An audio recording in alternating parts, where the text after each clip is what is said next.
วัสดีครับกลาดโซเซตี้ครับใน EP นี้ผมจะพามาดูอาการปั๊มพาวเวอร์มีเสียงหอนเวลาติดเครื่องรอบดันเบาหรือว่าเวลาเร่งเครื่องนะครับประมาณ 2,000 รอบ 1,500 รอบเนี่ยเสียงจะดังว้าวว้าวว้าวตัวนี้จะเป็นรถ Honda Accord ปี 2008 เครื่องยนต์ 2.4 นะครับซึ่งต้องบอกกันว่าน่าจะเป็นดีเฟกต์ของรถรุ่นนี้เลยก็ว่าได้นะครับย้อนกลับไปในหลาย EP ก่อนผมเคยทำคลิปเกี่ยวกับเปลี่ยนกระปุก power แล้วก็ไล่ระบบน้ำมัน power โดยการหมุนพวงมาลัยยกล้อหน้าขึ้นไม่ได้ทำการสตาร์ทเครื่องนะครับเป็นวิธีการที่ทำงานคนเดียวแล้วก็มีความปลอดภัยระดับหนึ่งนะครับซึ่งถ้านับจากครั้งที่ผมทำคลิปล่าสุดในการไล่ระบบ power จนถึงรอบนี้ก็น่าจะประมาณเกือบ 30,000 กิโลเมตรแล้วนะครับเสียงตัวนี้ก็กลับมาดังอีกรอบหนึ่งเดี๋ยวใน EP นี้ผมจะใช้วิธีการสตาร์ทเครื่องไล่ระบบไม่ต้องยกรถแต่อย่างใดนะครับสตาร์ทเครื่องไล่ระบบ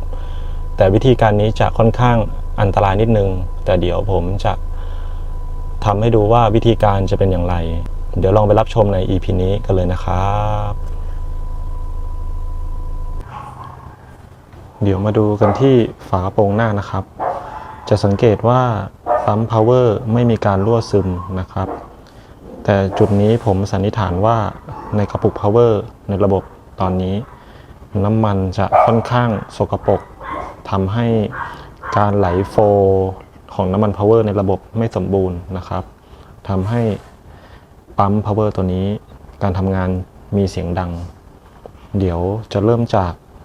ผมจะดูดน้ำมันในกระปุกออกก่อนเพื่อให้ระดับต่ำกว่าท่อไหลกลับ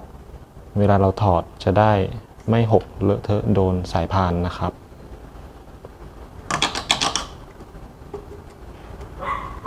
ถ้าใครมีเครื่องมือดูดก็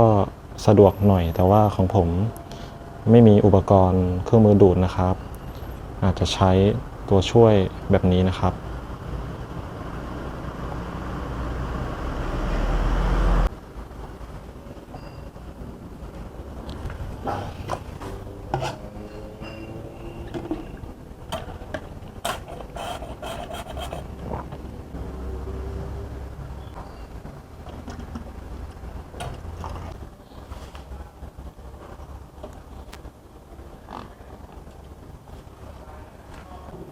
เรียบร้อยนะครับเพื่อนๆจะสังเกตว่าน้ำมันในกระปุกที่ผมดูดออกจะต่ำกว่าท่อไหลกลับเส้นเล็กนี้นะครับเพื่อเวลาที่เราทำการถอดท่อไหลกลับน้ำมันจะได้ไม่หกออกไปโดนตัวรถหรือสายพานนะครับทีนี้ก็ให้ทำการถอดท่อไหลกลับเส้นเล็กนี้ออกได้เลยหาท่อลมหรือท่อยางต่อเข้ากับท่อยางเส้นไหลกลับ power นะครับของผมก็จะเป็นลักษณะนี้หรือจะเป็นท่อลมอะไรก็ได้ต่อกลับเข้าไปนะครับจะได้ลักษณะนี้นะครับกรณีที่เพื่อนๆสมาชิกทำงานคนเดียวต้องระมัดระวังนิดนึงเพราะว่าเราคนเดียวจะต้อง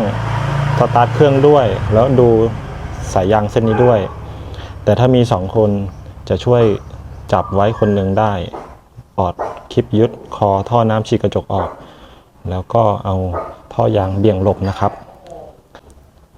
กันตอนที่เราทำการสตาร์ทท่อยางจะโดนสายพานนะครับเดี๋ยวมาดูวิธีการต่ออีกทีนะครับถอดท่อไหลกลับจากกระปุกหาปลั๊กอุดเสร็จท่อยางไหลกลับต่อท่อยางใส่แคมรัดไว้กันสะบัดต่อสายยางออกมาลงมาที่หาขวดหรือกระป๋องรองนะครับหาอะไรค้ำไว้กันสะบัดก็ทำการเติมน้ำมัน power ครับน้ำมัน power ก็จะเป็นตรงรุ่นของ Honda เลยนี่นะครับ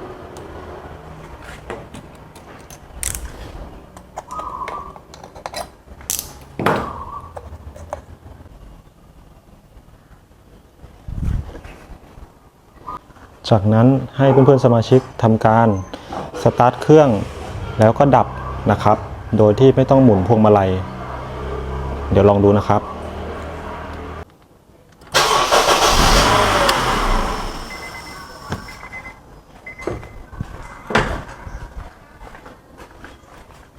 เพื่อนๆจะเห็นว่าน้ำมันจะวิ่งย้อนจากท่อไหลกลับขึ้นมาลงไปที่ภาชนะที่เราทำการรองไว้นี่นะครับ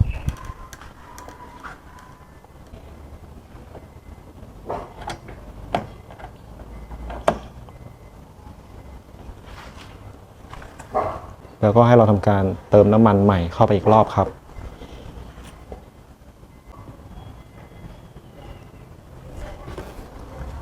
ต่อไปให้เราทำการสตาร์ทเครื่องเหมือนเดิม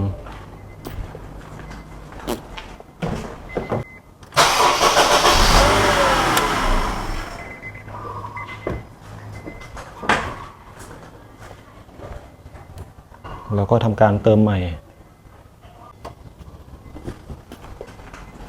แล้วก็ทำการสตาร์ทอีกครั้งไม่ได้รัดเข็มขัดนิรภัยค่ะ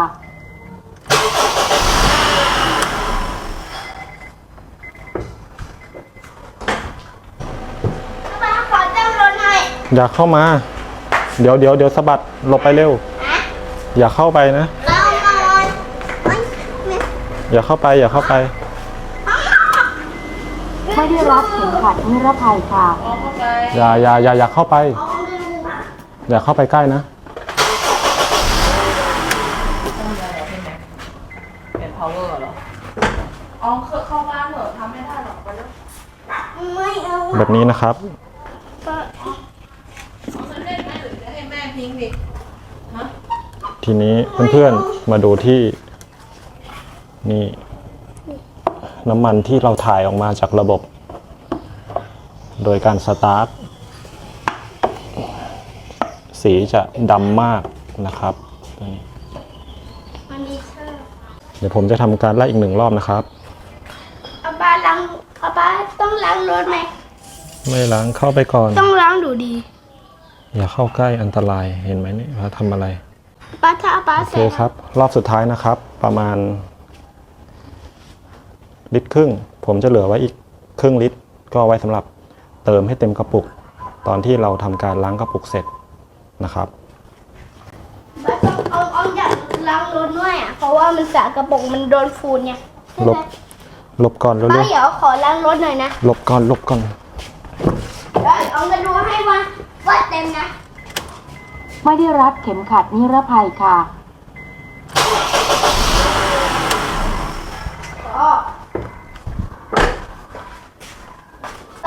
ก็เรียบร้อยนะครับเดี๋ยวลองมาดูที่น้ำมัน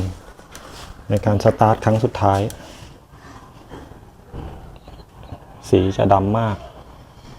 การไล่ระบบโดยสตาร์ทเครื่องนะครับนี่ดูสีน้ำมันที่ได้ออกมาต่อไปเราจะต้องถอดกระปุกน้ำมันพาวเวอร์ออกไปล้างนะครับ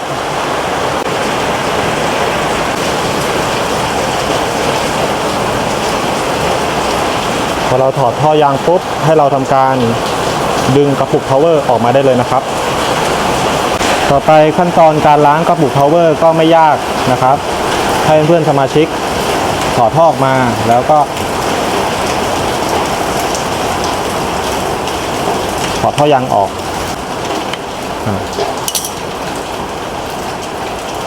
เพื่อไม่ให้ท่อน้ำมันพาวเวอร์เส้นนี้โดนน้ำมันก๊าซนะครับแล้วก็ถอดออกในด้านในกระปุกพาวเวอร์ตัวนี้จะมีตะแกรงกรองนะครับกรองพวกเศษสิ่งสกปรกต่างๆเวลาที่ตะแกรงด้านในนี้มันตันจะทำให้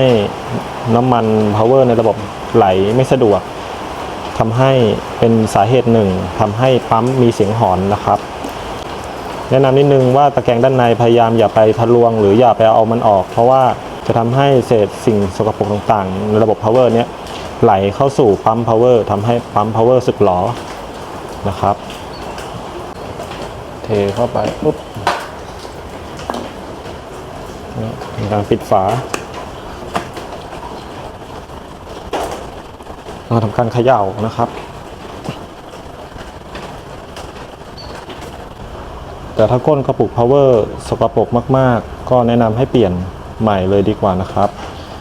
ราคาก็หลักร้อยเท่านั้นสำหรับกระปุก power รุ่นนี้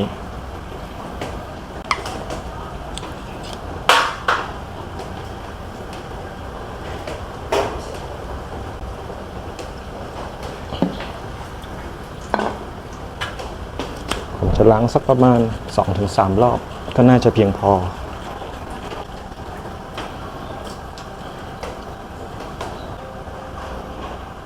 นี่นะครับด้านในที่เป็นขาวๆตัวนั้นจะเป็นตะแกรง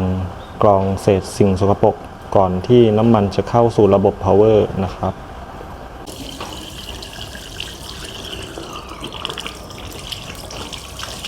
เพื่อนๆไม่ต้องกลัวนะครับว่าจะใช้น้ำเปล่าล้างตามจะเป็นอะไรไหมไม่เป็นไรนะครับเราล้างให้สะอาดแล้วก็เป่าด้วยลมให้แห้งเท่านั้นเองนี่นะครับดูการไหลของท่อไหลกลับถ้ามันตันไหลกลับตัวนี้จะเบามากท่อเข้าออกกระปุกดูครับดูการไหล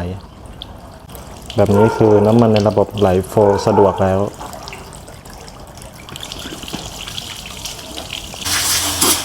ลมในการเป่าไม่ต้องเป่าแรงมากนะครับ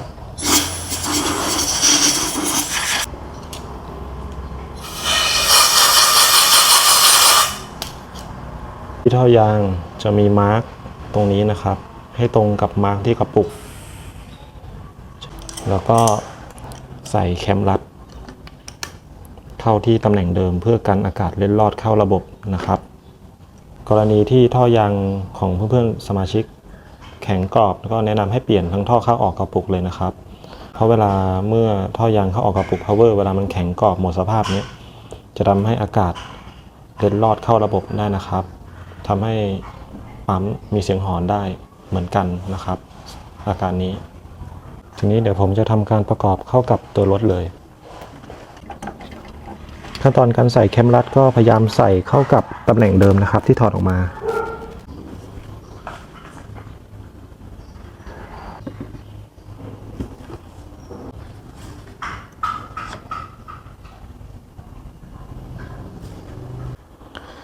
หลังจากที่ผมทำการเติมน้ำมัน power ใหม่ทีนี้เดี๋ยวเพื่อนๆสมาชิกตรวจเช็คแคมรัดแล้วก็จุดยึดต่างๆแล้วเดี๋ยวไปดูวิธีการสตาร์ทเครื่องกันให้เพื่อนๆสมาชิกทำการติดเครื่องแล้วก็ทำการดับ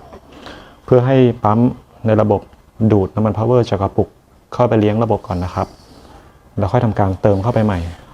ไม่ได้รัดเข็มขัดนิรภัยค่ะ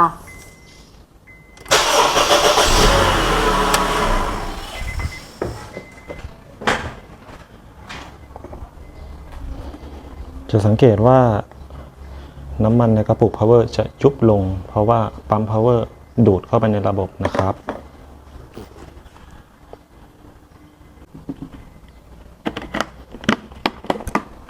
เราจะทำการสตาร์ทและเติมจนกว่าน้ำมันจะอยู่ในระดับมินแม็กนะครับ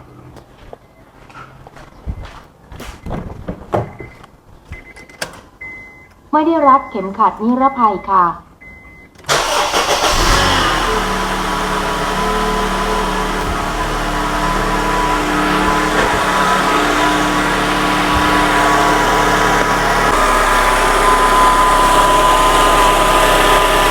เพื่อนๆจะสังเกตว่าในกระปุก power จะมีฟองอากาศอยู่ในจุดนี้อย่าเพิ่งทำการหมุนพวงมาลัยนะครับให้ฟองอากาศตัวนี้ลดลงก่อนแล้วค่อยทำการหมุนพวงมาลัยจริงๆแล้วในการหมุนพวงมาลัยในขั้นวิธีที่ถูกต้องจริงจะต้องยกล้อหน้าลอยขึ้นนะครับเพื่อไม่ให้มีโหลดหรือแรงกดทับระหว่างยางกับพื้นถนนนะครับเพราะว่าจะทำให้สร้างภาระและน้ำหนักให้กับระบบ power นะครับในตอนที่เราทำการหมุนพวงมาลัยทีนี้ฟองอากาศในกระปุก power เริ่มน้อยลงปุ๊บผมจะทำการหมุนพวงมาลัยซ้ายขวาสุดนะครับ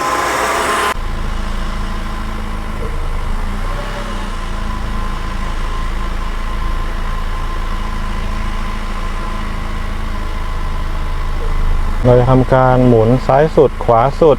เบาๆประมาณสัก 3-4 รอบนะครับไปเรื่อยๆทีนี้ก็ติดเครื่องเดินเบาไว้ก่อน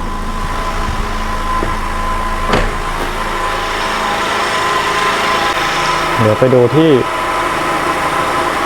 ฟองอากาศในกระปุก power กัน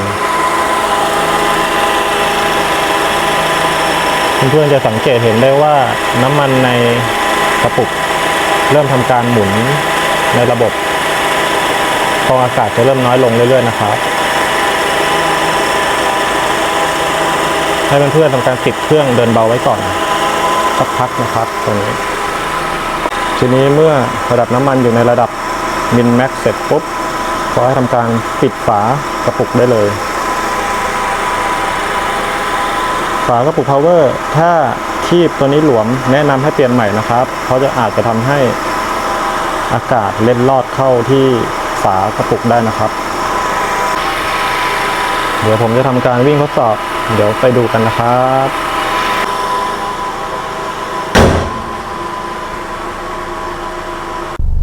เดี๋ยวผมจะลองทำการวิ่งดูทดสอบดูนะครับดูพวงมาลัยต่างๆนะครับลองไปดูกันจะรู้สึกว่าพวงมาลัยเบาขึ้นนะครับเสียงเวลาเร่งที่ประมาณ 1,500 2,000 ถึง 2,000 รอบจะเบาลงจะมีอยู่นิดนึงซึ่งเป็นอาการปกติที่เป็นดีเฟกต์ของรถ Honda ในรุ่นนี้นะครับแต่ปกติก่อนหน้าที่จะทำการไล่ระบบแล้วก็ล้างกระปุกเนี่ยคือเวลาวิ่งจะได้ยินเสียงหอนขึ้นมาชัดเจนมากนี่นะครับการเลี้ยวไม่มีเสียงเลยโอเค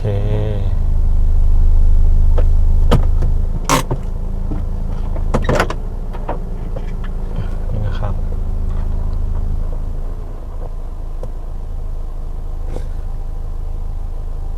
ปกติแค่ติดเครื่องรอบเดินเบาเสียงก็จะว้าตลอดเวลานะครับ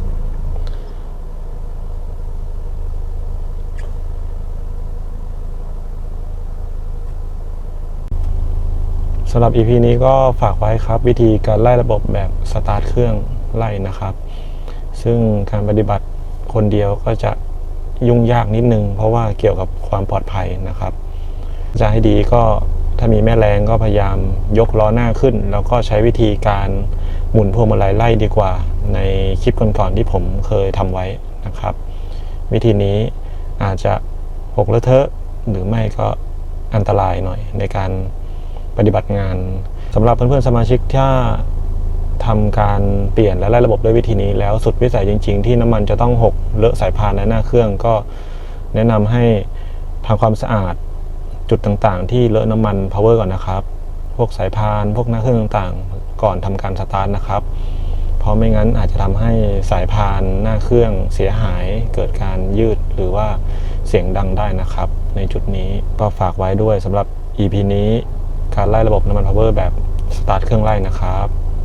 ก็ไว้ EP หน้ามีอะไรใหม่เดี๋ยวไว้พบกันสำหรับวันนี้สวัสดีครับ